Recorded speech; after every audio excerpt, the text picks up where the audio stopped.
Level 2-এর স্টাকলার নেতা আমাকে সিঁড়ি দেখিয়ে দিয়েছিল। সিঁড়ি বেয়ে উঠতে উঠতে পেছনে শুনছিলাম তাদের ফিসফিসানি। আবার এসো, আরও স্বপ্ন দিও। সিঁড়ি শেষ, একটা ভারী লোহার দরজা। দরজার গায়ে লেখা লেভেল 3, বৈদ্যুতিক স্টেশন। সাবধান, বিদ্যুৎ এখানে ক্ষুধার্ত। দরজা ঠেলে খুললাম। চোখ ধাঁধিয়ে গেল। চারিদিকে ঝলসানো আলো, নীল আর কমলা স্পার্ক উঠছে। বিশাল ট্রান্সফরমার গুঞ্জন করছে, আর সেখানেই দাঁড়িয়ে আছে আমার মতো দেখতে একটা পুতুল। পুতুলটা ঘুরে আমার দিকে তাকালো। তার চোখ থেকে লেজার আলো বেরোলো। স্বাগতম লেভেল 3-এ। আমি তোর ক্লোন। তুই স্বপ্ন হারিয়েছিস, তাই তুই দুর্বল।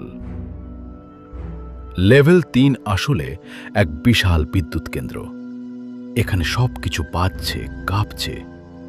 মেঝেতে ছড়ানো তার, পা দিলে শক লাগে। দেওয়ালে পুরনো সুইচ বোর্ড, কিছু সুইচ নিজে নিজে ওঠানামা করছে। আর বাতাসে একটা টানা টানা গন্ধ, পোড়া রাবারের গন্ধ। আমি পুতুলটাকে বললাম, আমি আসল, তুই নকল। পুতুল হাসল। তার হাসি বিকৃত, যেন রেকর্ডিং এগিয়ে দেওয়া। তোকে প্রমাণ করতে হবে। লেভেল 3-এর শেষ প্রান্তে একটা জেনারেটর আছে। সেটা বন্ধ করে দে, তাহলে আমি অদৃশ্য হয়ে যাব।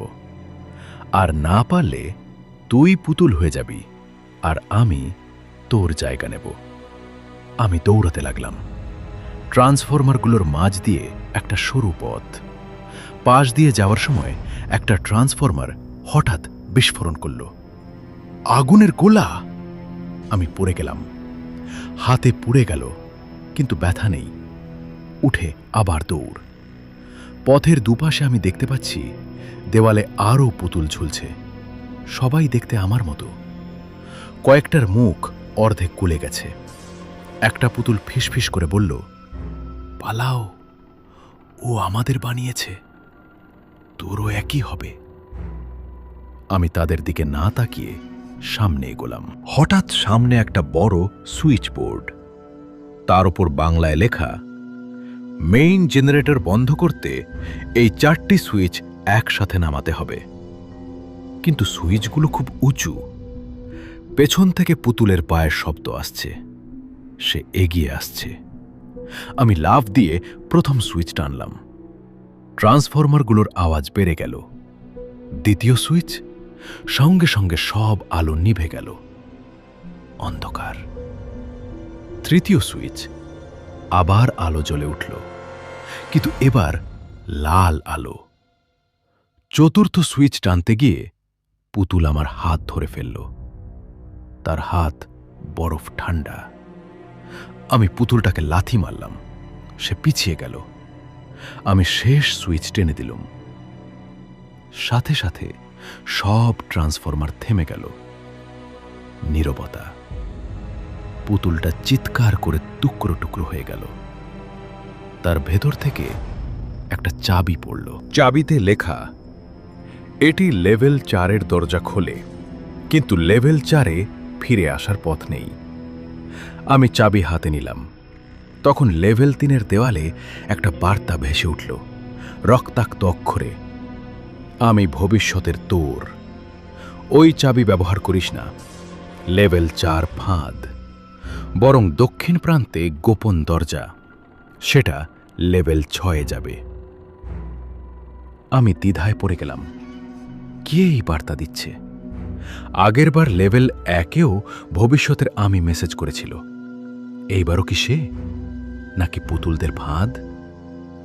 আমি চাবি রাখলাম পকেটে আর দক্ষিণ প্রান্তের দিকে হাঁটতে লাগলাম। দক্ষিণ প্রান্তে সত্যিই একটা দরজা। দেখতে সাধারণ, কিন্তু তার হাতল নেই। দরজার গায়ে লেখা, লেভেল 6, অন্ধকারের জগৎ। এখানে আলো নিষিদ্ধ। প্রবেশ করলে তুমি আর মানুষ থাকবে না। আমার হাত পুড়ে গেছে।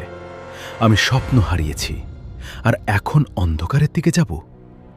কিন্তু পেছনে ফেরার পথ নেই। পুতুনগুলি আবার জোড়া লাগছে। ট্রান্সফরমার আবার গুনগুন করতে শুরু করেছে। আমি দরজা খুলে ফেললাম। ভেতর থেকে হাত বেরিয়ে এসে আমাকে টেনে নিল। সব অন্ধকার।